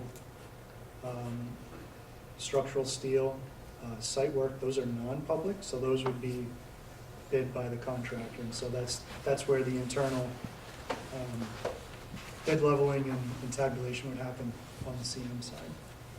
So we actually wouldn't be a participant so much in the 17 mandatory public bid processes. So they're part of that as well, so they're part of the They are, pre-qualification yeah, they committee. are. Are we, Yes. Absolutely, yeah, we're The owner is required to be. required to be, but so we'd see those Mhm. publicly bid things, and we would be part of the selection of correct. the HVAC sub, let's say. Yeah. So we'd be part of the pre-qualification of which subs would be allowed to bid on the job based on qualifications. Okay, But the selection of those trades will come down to the lowest cost of that trade. okay, so it's still the lowest cost, no matter how you do it. But that's not the case As long for as the they're CM. qualified bids. That's not the case for the But CM, just to say it There again. is a difference. For certain categories of work, Price and cost. it's the same. Remember that the CM has given you a GMP, so he's responsible for those He numbers. hasn't given you GMP yet. You will before that. You tell me, well, when will we get the GMP? Which is Anywhere the between, guaranteed Long after maximum this. price. Before or after Long subs. after this, yeah, so it's not based on GMP. We won't have a GMP, but we'll be working, at this point, we'd probably be based off of like a schematic design estimate, which essentially is gonna be your project So scope that's and the budget. big difference, George. Right. That's the more important number almost, Right. right? Because that That's what you defines live and what die the by for the SBA rest That's of the job. number that you're right, Yeah. you're gonna have to go. Says the project cost, yeah. Right. So is there exposure on that? So this CM gives you the schematic design number, you go to a community with that, but they haven't done all the work. So are they in fact setting their maximum price then? Because do they eat the overage if there's overage? No, Once you go through all no, so, so they, yeah, we're getting into some technicalities of establishing the GMP, but for the Well- scopes that are less or more unknown at that point, Yeah. typically there's accounting methods, holds or allowances to include in the budget. And so that's where kind of the at-risk portion of CM at risk comes from, is that they're helping to establish those to get into the job, and it's to act as a ceiling. yeah, if you go design, bid, build, we still have the same risk. We still have to put a number together for the MSBA, and that number is gonna be based off two estimators. Yep. It's gonna be their estimator and my estimator. With CM at risk, you're gonna have a builder with their own estimators in-house usually, that do this stuff all the time, and so they're gonna be looking at it as well as their estimator, and then those get reconciled. And so what we wanna do, knowing that we live and die by that number, is we're gonna put you in a position where we think that we're conservative enough to protect us as we move down the road, but not so much that it doesn't pass a vote, right? And so either way, you're locking into a number based off estimators. Mm-hmm. That's helpful, thanks. So design, bid, build advantages. 4 quick points. It's familiar, so this is the traditional method that's common in the state, but then across the state, not only for building projects, but for just procurement of services. Maybe Avi could speak to that, but it's typical to solicit a bid based on instructions, get a cost, and go with the lowest price. So in that sense, it's familiar. It's, in retrospect, fairly simple, so long as everything goes correctly and you get a good set of documents. It's fairly simple. Finish the instructions, shop it, buy it, build it. The lowest price proposed is the one accepted. And so this is getting into a little bit of the gray area of how you define that as an advantage versus disadvantage, and we hope that kind of comes out as we go through the next couple of slides.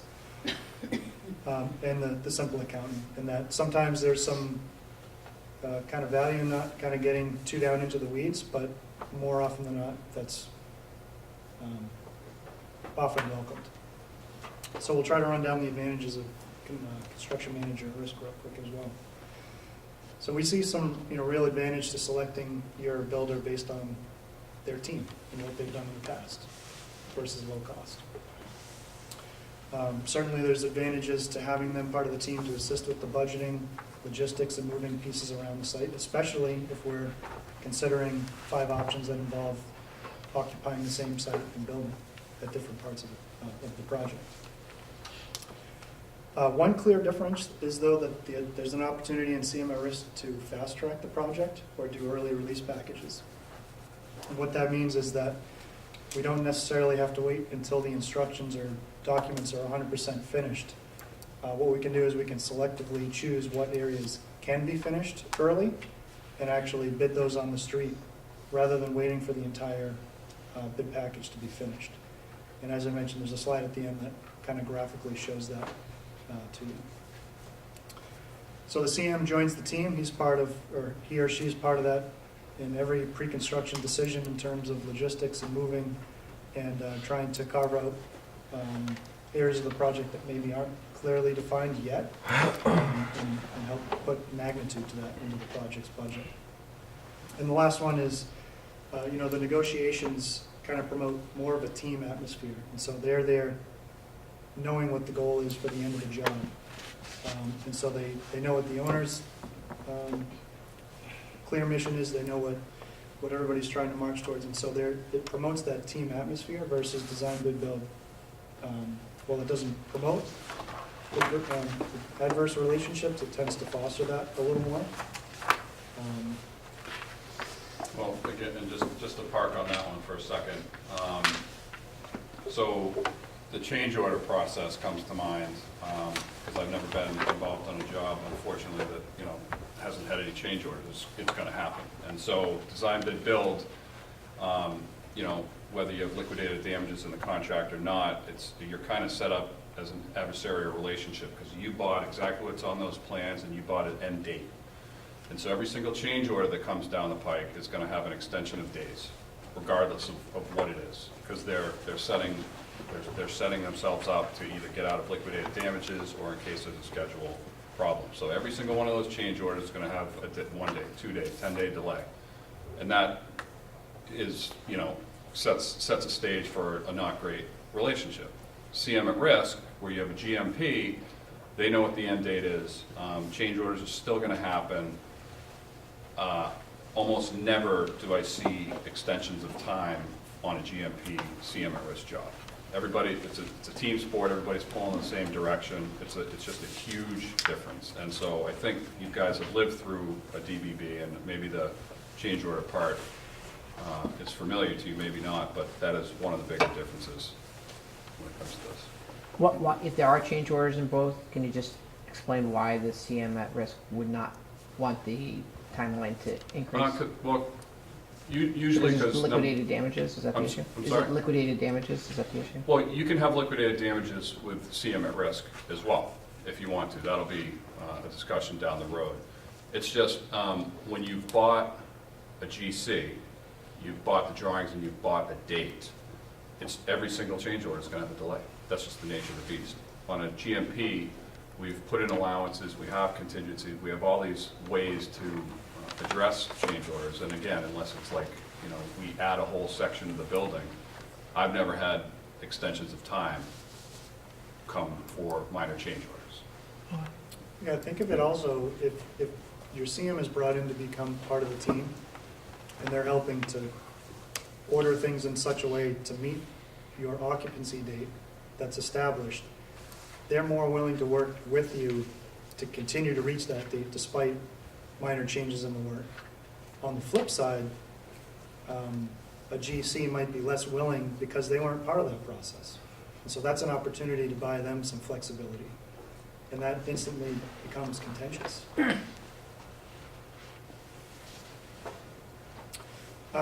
Quick disadvantages: design, bid, build, linear process may take longer schedule-wise. As I mentioned, we have a graphic at the end I think will help explain that a little bit. But if you have to wait until the instructions are 100% or the drawings are 100%, it just pushes the end date relative to your start date. The full cost is not known until bids are received. And then even then, you're not entirely sure because you're almost guaranteed of change orders. So if the bids are received or above what your budget amount is, that may mean you need to rebid certain categories. It's not completely out of the realm of possibility at CM at risk, but the full cost at GMP time is your full cost. Third item, GC project management is minimal. As I mentioned, it's a closed book accounting, so there's very little kind of look behind the curtain as what they've factored in terms of on-site project management. And that's usually minimal because they're trying to maximize their profit margin. And so typically this is minimal in terms of project superintendent to safety and just project management. Well, safety's kind of a key factor here where, you know, if you have one of these options that you're building 10 feet away from your existing school, having a safety program kind of put in place is something that you're going to want to make sure you have, and a GC is the more people they have on the job, the more money they're spending, the less profit they're going to have. And so that's how they staff it. You see one superintendent and maybe a field engineer from time to time, and, you know, CM's going to have a team set up to. Isn't that staff in the it properly. specs? What's that? Wouldn't you just put that in specs, What's that? your safety plan and the cost to them? Yep. Yeah, we can. We could put in we could require them to carry that. We could. But we're telling them, instead of the CM coming up with their own plan, their own approach, being Got it. part of the teams that's put together. Okay. Probability for disputes and claims is increased. Design bid build, as mentioned, you know, they haven't been part of the kind of decisions to lead up to some key decisions in terms of cost and schedule. And so they're just less likely to work with you and more against you. And the obvious one, I think we already touched on, is that they're not part of the team to help inform some of those decisions early on in pre-construction. CMR disadvantages, 4 items we have. It does require a little bit of savviness from the OPM, the owner group, and the design group to kind of deal with that procurement method. Fortunately for you, I think you're well equipped. You have a team on the design side and the OPM side that it has many projects that have been procured on this method, so we're prepared to help you through that.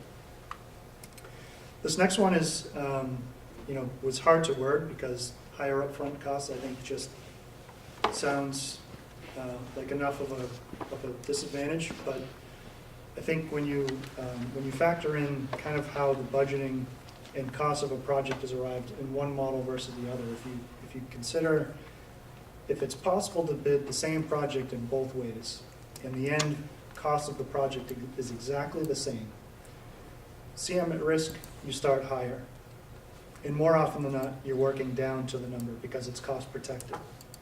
On the flip side, the low bid method starts artificially low to get the job, and then it's worked up through change orders. And so it's just kind of a philosophical difference, and that's kind of the best mental image that I've been able to cook up over the past couple of days. So, third item, potential additional costs related to early bid packages. We mentioned that there's schedule savings. The flip side is that there's some cost implications of that as well. And I think just in terms of bidding that earlier, has some costs, but then there's also potential in that, call it 20% that wasn't completely figured out when you bid that work. There may be some changes they have to kind of come back to and clean up a little bit. Last disadvantage, it may be difficult to determine the best price is achieved. This was a little tough too, because I think you could probably put that as a disadvantage for both, because as I mentioned, the design bid model is probably artificially low. And so it's hard to determine the best price coming at it from that angle. And the flip side is, you know, based on the higher upfront costs and working down, it might be hard to come to a clear determination. Can I ask a quick question on Yep. the costs?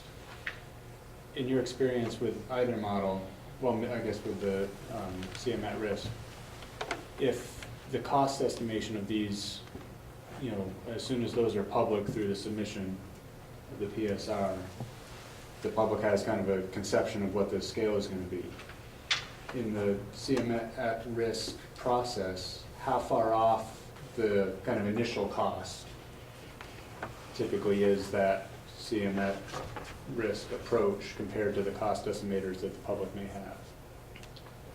So I think the MSBA has done their own kind of study on this and tried to figure out what does CM at risk cost, and I think they put out 10%. And so I don't know that I really agree with that, but that's what MSBA says, so I'm just putting it out there. That's what they think. You know, what is that 10%? I think it's mostly staff, really, is a big part of the difference. The other part is that you're paying for pre-construction services, and that's an MEP guy, that's a scheduler, that's doing all that upfront pre-construction work that I was talking about, so there is a cost there as well. But yeah, if you ask MSB, I think that's what you would hear, 10%. So 10% above what the kind of estimates might be, or what the, Just between the two delivery methods, if you're gonna build, this box under DBB and this box under CM at risk, MSBA says this one's gonna cost you 10% more. okay.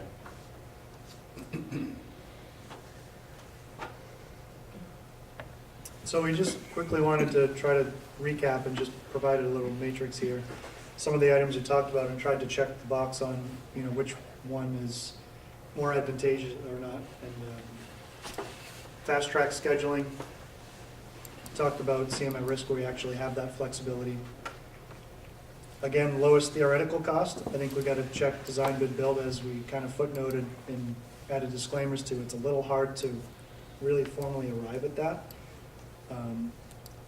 Next item, flexibility to deal with unforeseen conditions. As mentioned, with a CM on board, they're there as your partner to kind of help work through that and still arrive and meet your requirements, especially concerned with schedule. Flexibility in occupied and multi-phase construction projects with kids and faculty on the site, potentially in the building. Having that input early is just such an advantage versus trying to think it out and learn otherwise that the builder is taking a completely opposite approach to that. And so, without a doubt, CM at risk provides you that flexibility. And that's also flexibility with unforeseen conditions. They're much more there to work with you as a member to meet your goals versus a much more contentious process of change order review, both in time and money. In a schedule-driven scenario, which is you have a non-negotiable end date or an occupancy date,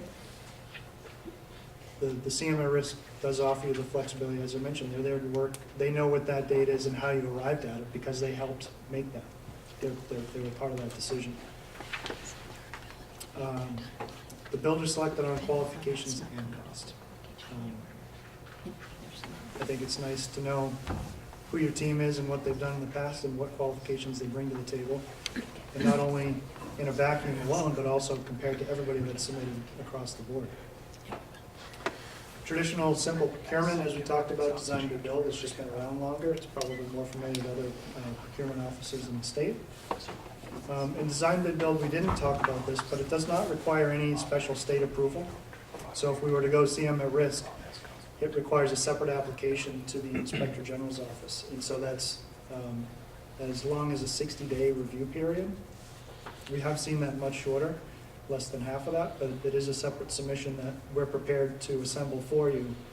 And we've done that a number of times. We submit that to the state and we await their reply. And so long as it's robust and has everything we need, it comes back with no further comment or instructions required. But it does require that extra box to be checked. So you want us to make a decision tonight either way? Absolutely. So, Mike, I was a little unclear as to where you were coming down on this. Where's that graph? I know that it was supposed to be right there. I teased it enough. Does anybody want to argue for design, bid, build? I feel like I want to give somebody a chance to fight for that. Javi, do you have a question? Well, I want to point out one thing that is that we're grandfathered in for reimbursement points for CM at risk, I believe. We were like one of the last districts to make the cutoff to get an MSBA incentive point for that. Correct. I don't know what the value of that is and how that might compare to the 10%. Well, and so just on that 10% piece, the other thing, and it's easier for me to see it visually, but I just want to also make sure everybody understands the linear process of design, bid, build, where it's design, bid, and build. 3 blocks right in a row. With CM at risk, those blocks are now staggered. Okay, so instead of being like this, the blocks are staggered, so your end date is getting closer. Okay, and so when you think about the end date, you think about how many years out that is, you put escalation on that, and what's escalation at per year? 3 to 5%. And so you take that chunk of work off at the end, and you put escalation towards it, and that's why I don't necessarily agree with that 10%. So there is a premium to it, no doubt about that. It's mostly for pre-construction, and it's mostly for the staff that you get to choose that are going to be here for the rest of the job. last meeting, I just want to say Lisa and Tyler both were in favor of CM at risk. So I do want somebody who's interested in design bid build to argue that if anyone wants to. Well, it is a viable means of construction procurement. It's done every day. Still. But I think in the public bid process, under chapter 149, it should be design bid build at risk. Yeah. Because I agree. you're really, you have no choice of the subcontractors that get hired on the project. And you get that low bidder is, could be trouble. And we do here. We did. with CM Yeah. at risk. You've lived that. Out So of the pool that's they go out of business all the pre-selected. time. So Out of of the qualified pool, 17, correct. yeah, there are publicly bid categories that would remain the same regardless of which procurement model. 50% of the contract will be fell sub-bidders. Yeah. But the other So half- you can't, that's normal old design bid build, really, honestly. 50% of the job, Yeah. but what you're buying is you're buying somebody on a teeny little site where there's going to be contractors within 20 feet of your existing occupied school who care about that. And if you go design bid build, you lose that attention to those issues. And so you can't get hung up on the filed subbidders. They are what they are. It's Massachusetts bid law. It's never going to change. But what you really want to do I think the reason to pick CM at risk on a public job is because it's really complicated and because you really want somebody who cares about it. And that's really the reason to do it. So what you're really buying is the upfront and the staffing and the fact that they really don't want to mess it up because they want a good reference and they want to do another public school, et cetera, et cetera.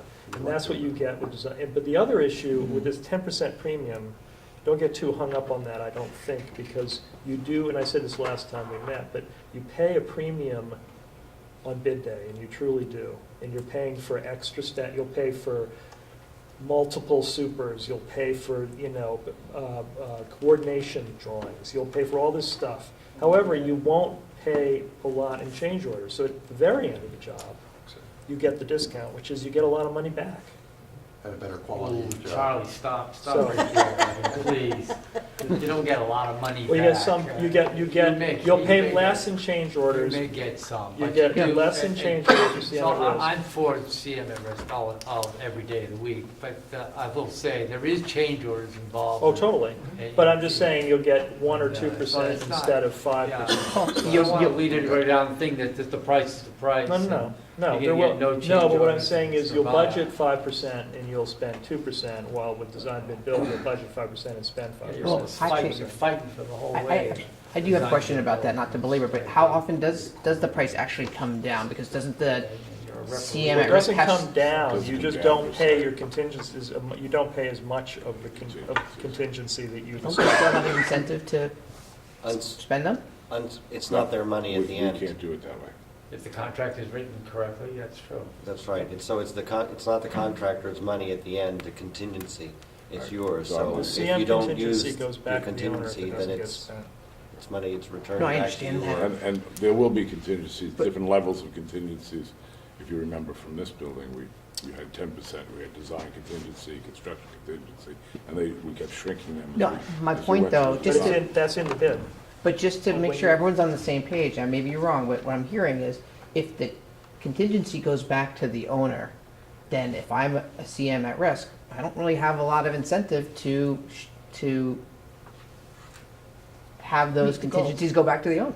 Yeah, 'Cause they do. Why? Why wouldn't they just want to? Because they want to do the next job, they want the reference, and The reference. that's what they do. And That's their job. they'd have to justify why they Yeah, spent it. yeah, every Is time they there a spend it, shared they have to savings come to you. clause in No, but that's the same. No, it all goes back I mean, to. ultimately, the Lump sum contracts, is lump sum. what There's you- no, what- So this is the typical typical GFP. Yeah, I've seen the private side. right, exactly. So, but having been with Turner, the GMP or CM at risk is how Turner does all their work, right? And so the public side finally Why are caught you? up with the private side. I make a motion that we adopt the CM at risk method of procurement. Yeah, is there- Second. Second. So it was Sharp, an old one. Any discussion? Can I just ask one question? Sure. Do the designers have any preference? We would agree that for this, for all, I agree with Charlie. Okay. Maybe not about all the money back at the end either, but other than that, there's going to be, there'll be savings at the end. I think because of the complexity of this site, no matter which scheme you take, whether it's renovation or brand new, the complexity of this site, the size of the site, the logistics involved, CM at risk is by far the preferable method. We've had nothing but good success with CM at risk projects, and we've had mixed results with design bid build, depending on who the low bidder is and their particular, way of doing business, and you have no control over that. So we're very much on board with the CM at risk decision. All those in favor? Aye. Opposed? Abstained? Well, that was nice. Thanks for your Switzerland. Yeah. So that went so well, we got 10 minutes. You want to pick a scheme? No, don't worry, they'll find a way to fill it. I'll go my hat right now. So I take a shot. We still have some things to talk about. Yeah, a couple housekeeping. I do want to say a couple things. I was not, that design meeting that you had, I'm glad you pushed for that. That was a good thing. That brought out some good. It was great. Yeah, I'm glad that you pushed for that. Thank you. Great. Okay. Okay.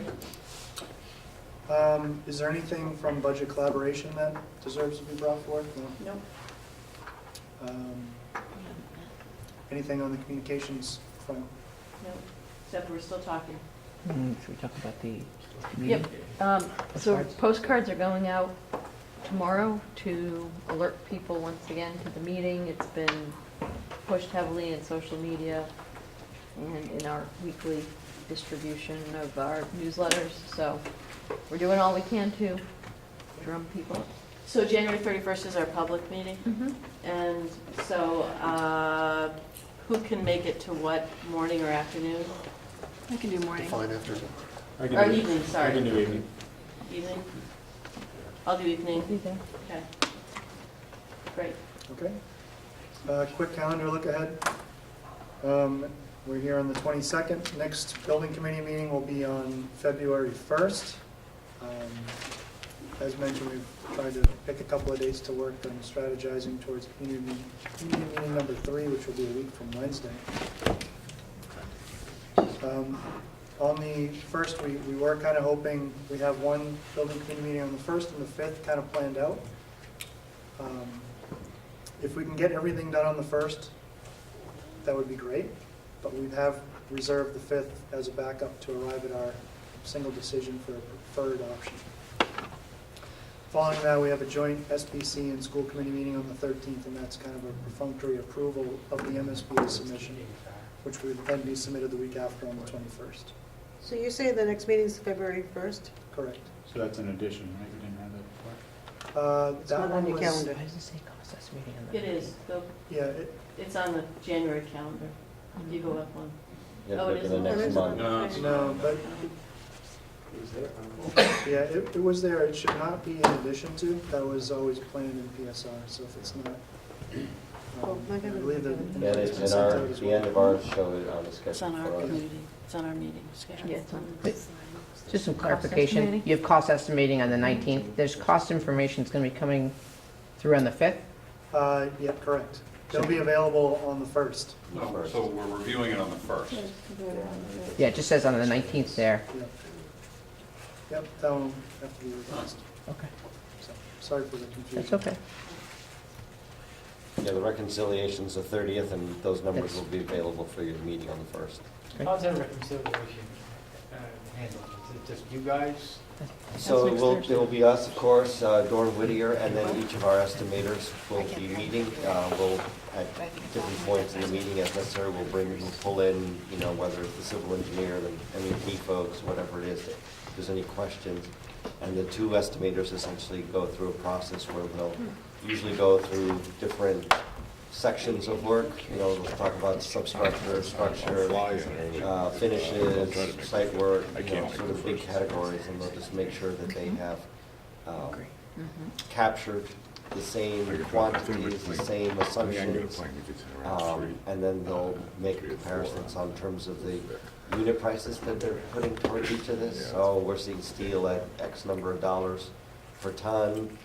Oh, we've seen this other number, they'll come to an agreement of what the common number should be.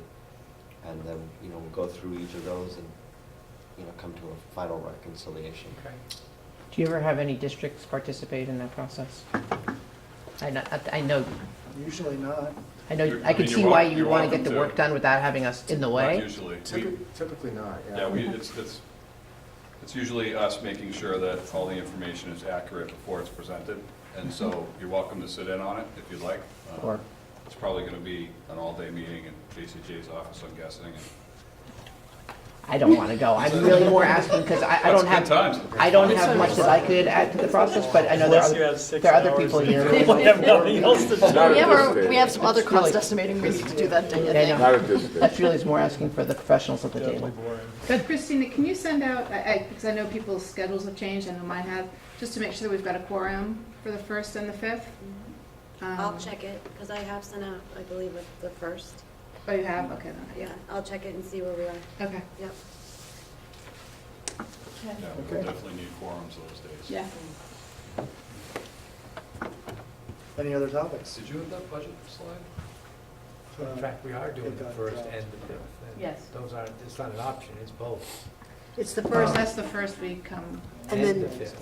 I thought the 5th was alternate. The 5th is if we don't make all the decisions on the 1st. Right, so if we And make all knowing the that group- decisions, so you come with decisions made.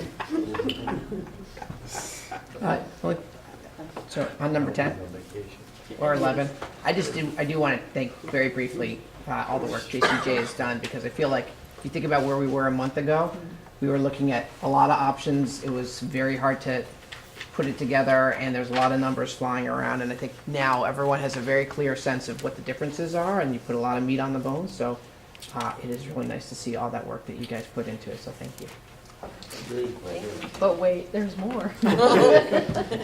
There's at least A another year motion and a to half bring to- back N8. Oh, it's right around the corner. I can find that. No public comments? I don't think there's anybody from the public here? No? Just trying to add to the calendar. Do you need anything from us for this next stage, or we're? Decisions, and think about the schemes. I think at this point, the schemes have gotten to a point where they're enough developed to make a decision. I mean, I think if you'd be doing tiny tweaks. I think you get to the point where you make a decision based on this information plus the cost and prioritizing. And on any of these, whichever one goes forward in the schematic design, there'll be more time to make all of the adjustments we talked about. If the hub needs to become more hubby, or the hook needs more hooky, whatever we need to do. The piano tuned, whatever, whatever. Whatever required. Oh, that was terrible. No, Sorry. okay. So now that means we're going to ask for a motion to adjourn. Although it sounds like we know what might happen. Jake made the motion to adjourn, and Alva seconded. All those in favor? Aye. Opposed? Thanks, everybody.